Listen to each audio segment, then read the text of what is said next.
नमस्कार. मी इथे 1 कप एवढे मक्याचे दाणे घेतलेत. आपल्याला मक्याचे दाणे मिक्सरच्या भांड्यामध्ये घालून घ्यायचे. त्यामध्ये आपल्याला 1 हिरवी मिरची, अर्धा चमचा जिरं, अर्धा इंच आलं आपल्याला मिक्सरला पाणी न घालताच फिरवून घ्यायचंय. मिक्सर चालू बंद करत दरदरीत असं आपल्याला हे फिरवून घ्यायचंय. बारीक पेस्ट करायची नाही. तुम्ही इथे बघू शकता मी मिक्सर चालू बंद करत मिक्सरला दरदरीत असे मक्याचे दाणे फिरवून घेतलेले आहेत. असेच आपल्याला पाहिजे. थोडा मका मका असा दिसला पाहिजे. आपण ह्या मक्याचे भजी करत आहोत. त्यामध्ये आपल्याला उभा पातळ लांब असा मी कांदा चिरून घेतलाय, तो घालून घेतलाय. कांदा इथे तुम्ही बारीकही चिरू शकता किंवा असा पातळ जर उभा चिरून घातला तर भजी एकदम कुरकुरीत असे तयार होतात. ह्यामध्ये मी अर्धा चमचा लाल तिखट, चवीनुसार मीठ, 2 चमचे कोथिंबीर घालून घेतले.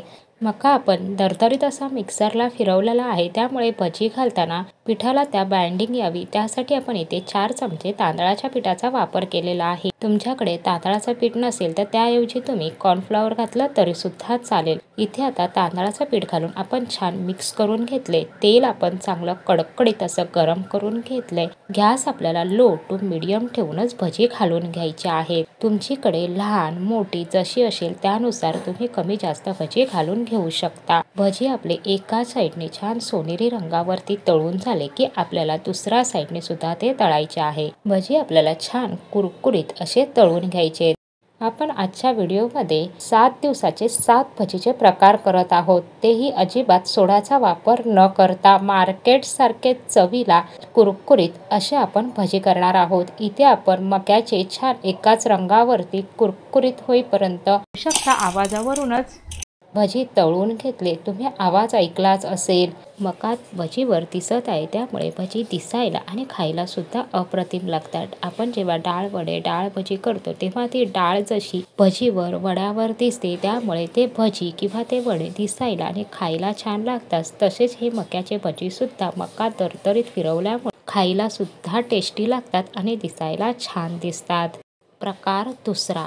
इथे मी मोड आलेले मूग घेतलेले आहेत. मूगाला चांगले मोड काढून घेतले, धुवून घेतले, त्यातलं सगळं पाणी काढून घेतले. मूग आपण मिक्सरच्या भांड्यात घालून घ्यायचे. त्यासोबत आपल्याला 1 इंच आलं, 1 हिरवी मिरची, छोटा 1 चमचा जिरं घालून पाणी न घालता आपल्याला मिक्सर चालू बंद करत मिक्सरला दरदरीत असे हे मूग सुद्धा फिरवून घ्यायचे. आपण छान मोड आलेल्या मुगापासून भजी करणार आहोत. तुम्ही इथे बघू शकता मूग आहेत मिक्सरला छान दरदरीत असे फिरवून घेतले. यामध्ये आपल्याला अर्धा चमचा धने पावडर, छोटा अर्धा चमचा हळद, अर्धा चमचा लाल तिखट घालून घेतले. 1 मिरची घातली त्यामुळे लाल तिखट मी अर्धा चमचा घातले. तुमच्याकडे तिखट जास्त खात असतील तिखटाचं प्रमाण वाढवलं तरी सुद्धा चालेल. 2 चमचे कोथिंबीर, चवीनुसार मीठ घालून आपल्याला मिक्स करून घ्यायचं आहे. भजीला चव यावी आणि आपल्या मुगाच्या पिठाला बाइंडिंग यावी यासाठी आपल्याला 2 चमचे एवढं बेसन घालून घ्यायचंय. फक्त 2च चमचे आपण बेसन घालून घेतले. आपण भजीच्या रेसिपी करत आहोत, अजिबात ह्यामध्ये सोडा इनो घातलेला नाही. इथे आता छान बेसन आहे ते आपण मिक्स करून घेतले. तेल चांगलं कडकडीत गरम करून घेतले. आता आपल्याला गॅस लो टू मीडियम ठेवून भजी घालून घ्यायचे आहेत. भजी आपल्याला जास्त जाड घालायचे नाही तर शक्यतो पातळ असे थोडे भजी घातले की भजी छान आतपर्यंत कुरकुरीत असे तयार होतात. छान पौष्टिक आणि चवीला अप्रतिम असे आपण मुगाच्या डाळीचे भजी करत आहोत. एका साईडने छान कुरकुरीत सोनेरी रंगावरती तळून झाले की आपल्याला दुसऱ्या साईडने सुद्धा तळून घ्यायचे. आपण हे मोड आलेल्या मुगाचे भजी करतोय. आपण ह्यामध्ये अजिबात कांद्याचा वापर केला नाही. जे कोणी कांदा लसूण खात नसेल ते सुद्धा हे भजी करू शकता. जर हवा असल्यास तुम्ही ह्यामध्ये पातळ उभा चिरून सुद्धा कांदा घालू शकता किंवा कांदा बारीक चिरून घातला तरी सुद्धा चालेल. छान कुरकुरीत होईपर्यंत आपले भजी तळून झालेत. मी इथे सगळे भजी करून घेतले. आता आपण करणार आहोत प्रकार तिसरा. त्यासाठी मी इथे 2 कच्चे बटाटे साल काढून घेतले.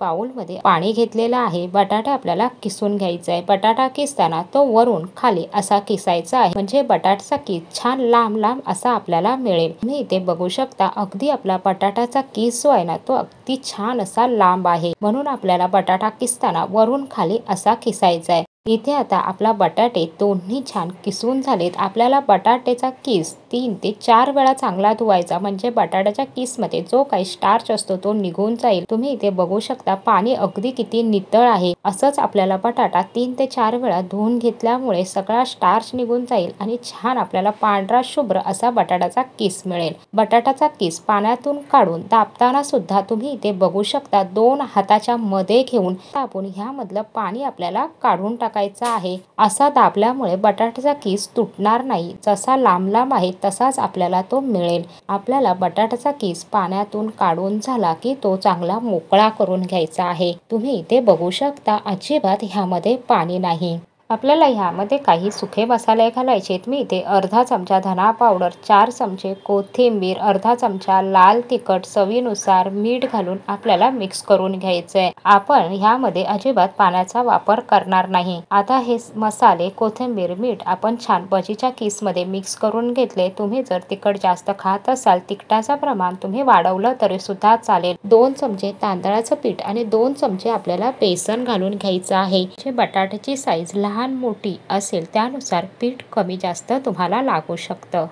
2 चमचे बेसन, 2 चमचे तांदळाचं पीठ घालून घेतले. ते आपल्याला मिक्स करून घ्यायचे. पाण्याचा वापर मी इथे अजिबात केलेला नाही. पाणी आपल्याला अजिबात घालून घ्यायचं नाही. बटाट्याचा किस आहे त्याला पाणी सुटतं, त्यामध्येच मी हे पीठ मिक्स करून घेतलंय. तुम्हाला हवं असल्यास तुम्ही 1 ते 2 टेबलस्पून पाणी ह्यामध्ये घालू शकता. पण शक्यतो पाण्याचा वापर करू नका. तेल चांगलं कडकडीत गरम करून घ्यायचंय. ते भजी मी तेलामध्ये घालत आहे. तुम्ही बघू शकता मी पातळ असे हे भजी घालत आहे. पातळ भजी घातल्यामुळे भजी छान आतपर्यंत तळले जातात आणि जसे कांदा भजी जे भजी तयार होतात तसेच छान कुरकुरीत आणि चवीला अप्रतिम असे बटाट्याच्या किस पासून भजी तयार होतात. बटाट्याचे तुम्हाला तेच भजी खाऊन कंटाळा आला असेल तर तुम्ही एकदा असे छान कुरकुरीत बटाट्याचे भजी करून बघा. गॅस लो टू मीडियम ठेवून छान कुरकुरीत होईपर्यंत सोनेरी रंगावरती आपण हे भजी तळून घेतलेले आहेत. आता आपण हे काढून घेऊया. भजी तळताना जास्त डार्क रंगावरती भजी तळू नका. भजीचा रंग जरी बदली झाला तरी सुद्धा चवीमध्ये फरक पडतो. तुम्ही इथे बघू शकता अजिबात समजणार सुद्धा नाही की हे बटाट्याचे भजी आहेत. अगदी कांदा भजी सारखे दिसायला आणि चवीला अप्रतिम असे तयार झालेत. रेसिपी आवडल्या असतील तर लाईक, शेअर, सबस्क्राईब करा. भेटूया पुन्हा लवकरच नवीन रेसिपी सोबत नवीन व्हिडिओमध्ये. रेसिपी संपूर्ण पाहिल्याबद्दल तुमचे मनपूर्वक धन्यवाद.